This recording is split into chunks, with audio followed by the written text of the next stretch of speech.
Hello, I'm Christina Afors, and I am the CEO of Cultural Imprint. And what we're going to speak today is how important it is, the experiences we acquire throughout our life in given cultures, and how those experiences dictates preferences, basically what we do and why. So we work with a lot of different companies and governments to understand how best to engage their audiences. And in order to do that, we actually use this notion of the cultural experience or this emotional experience that dictate what we do and why. So I'm going to give some examples. One will be the European Union, the referendum in Sweden to enter European Union, and other examples where I will show the importance of understanding this package of emotions, these cultural frames of references that we acquire through experiences, and strangely enough, we're totally unaware of. So, as I said before, the worst people to describe objectively their own culture is the people living in the culture. Don't ask the fish to describe the water. They can't. So we have created a special way, a roundabout way, to get to those cultural frames of references that dictate everything we do and why. Now, consider the following situation.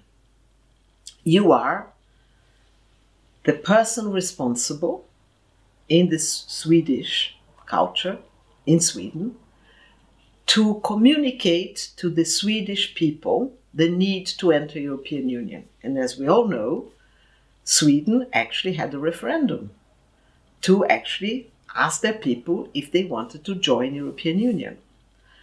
After extensive research, the Swedes came up with what they thought was a winning proposition, which they tested in detail with the population at large.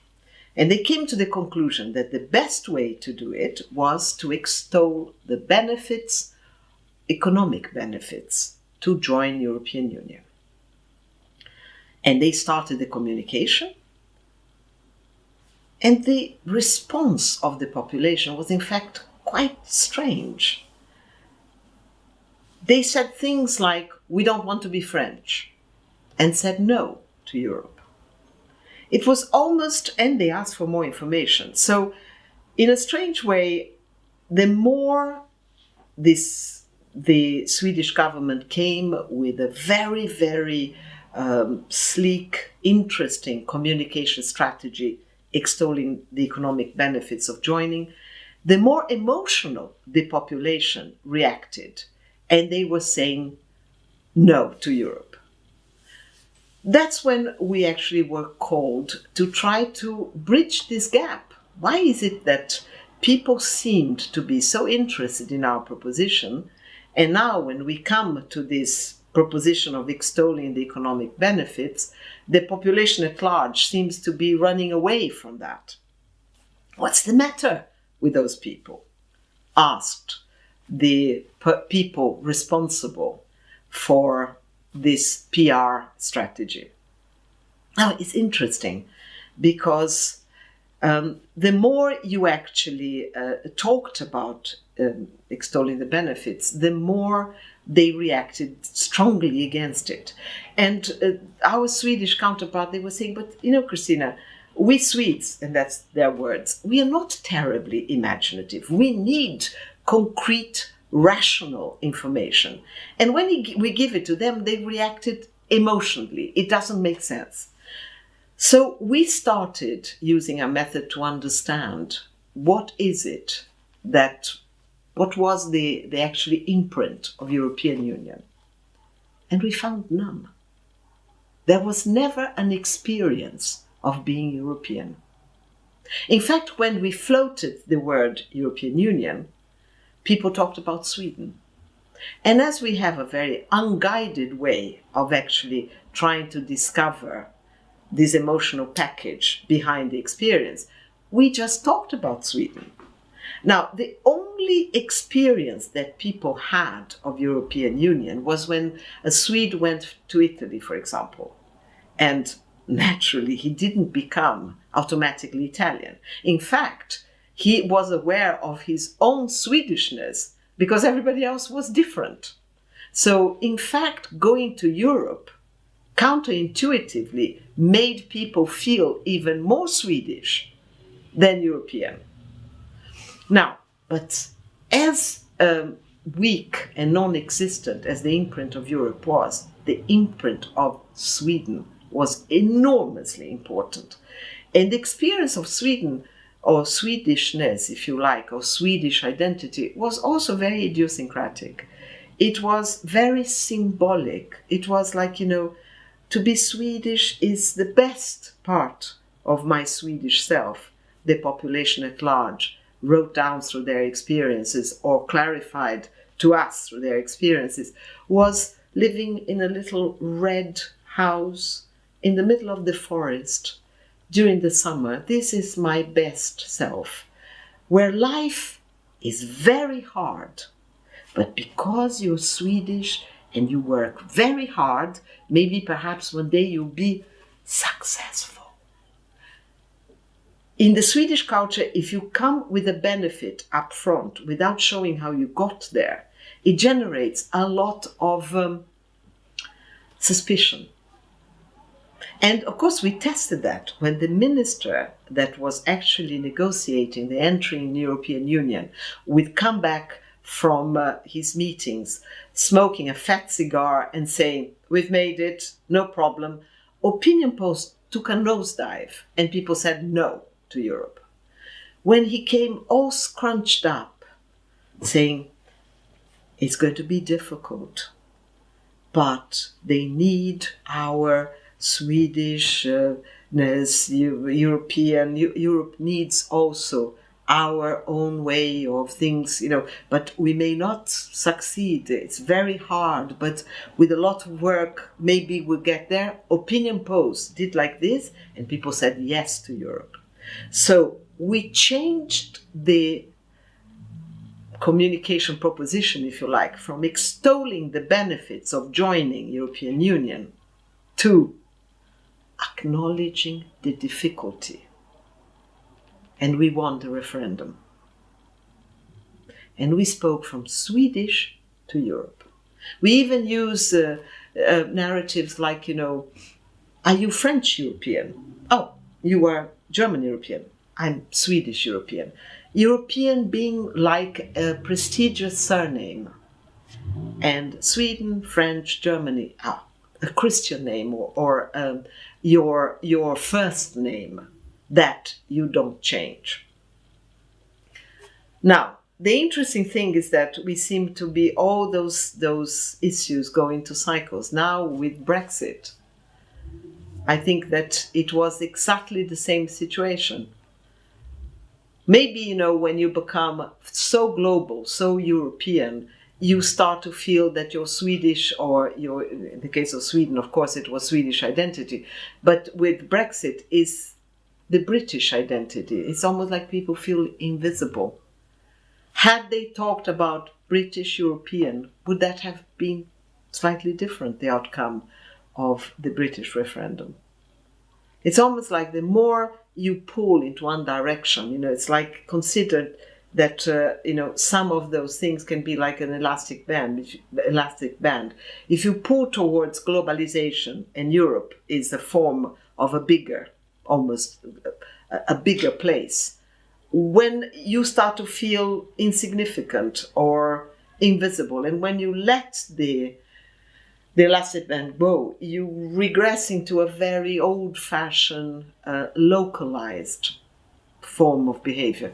What I'm trying to say is that the more global you are, the more local you have to be as well. In fact, it is a contradiction in terms that in order to communicate European Union to the Swedes, I had to talk about Swedish identity first. But it did the work. By talking about Swedish and then European, we actually communicate, and we also made people feel relevant. With globalization or with larger conglomerates of stuff, people feel culturally insignificant, almost invisible. And in order to reassert their cultural identity, they sometimes regress in their behavior. Retail shopping was revolutionized around the world, and we all being part of this revolution. And it started really in the 90s. Now, consider a shoe retailer that thought they had not only the best product, but also the best way of selling their product, because all the heritage was built on fitting the foot of their customers. Now, imagine the same company losing market share to companies that did not have any heritage in shoe retailing, that certainly never actually fit the foot specially, and was like self-service. Now, what would a company in that situation do? Of course, they employed the best forms of research to understand what was going on. How could they actually regain their market share? And one proposition that was floated, and this was specifically floated after a lot of research around consumer behavior, was the concept of family shopping for shoes. And it's like tested so well that they actually decided to redesign their shops like a one-stop shop where kids, ladies, men, and women would shop under the same roof. They started all that, and their market share started to fall even further. That was dramatic. Disaster. We were brought in to understand, how do people relate to shoes? How do people shop for shoes? And the first revolutionary finding that floated is that men, and in a strange way, let me backtrack 1 second. One of the things that they also were very proud of was that they had an enormous selection of shoes.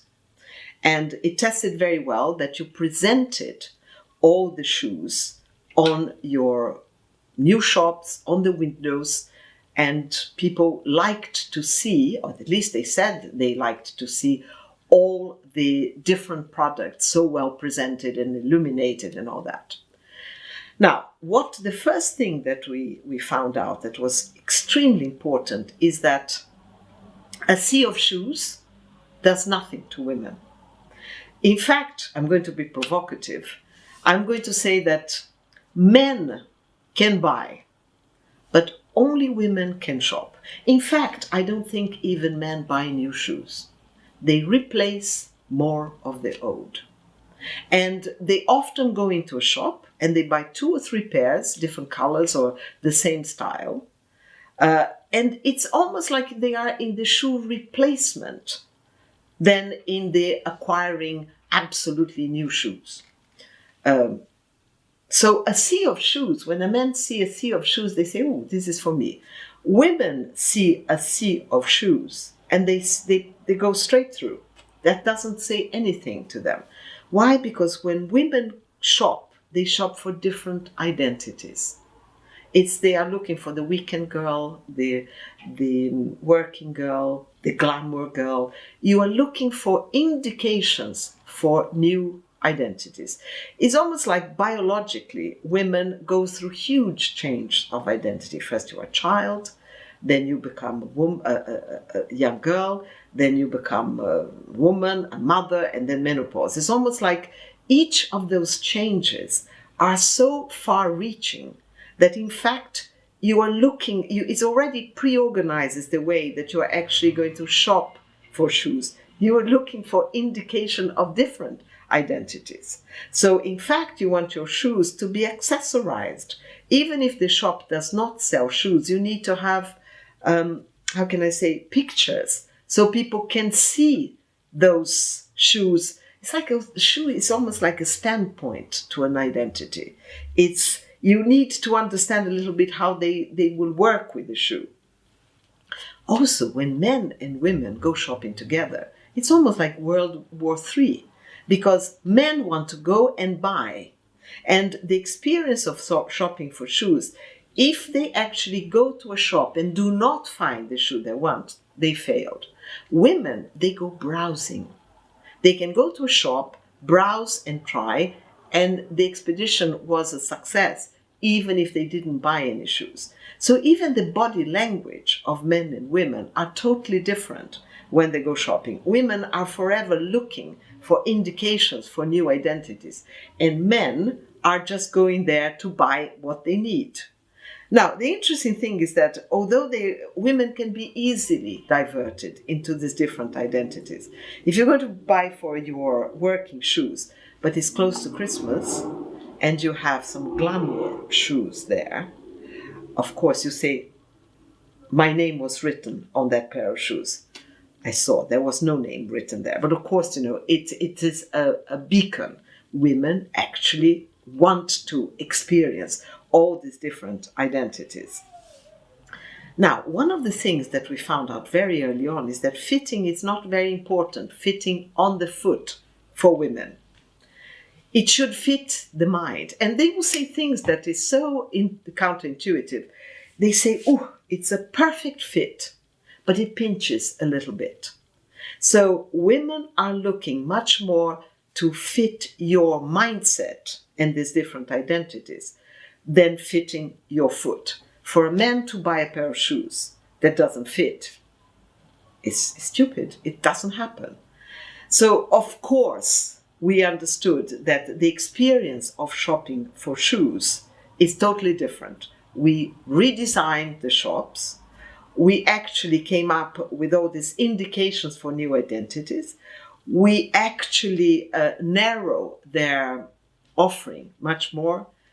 And that company became the #1 shoe retailer in the UK.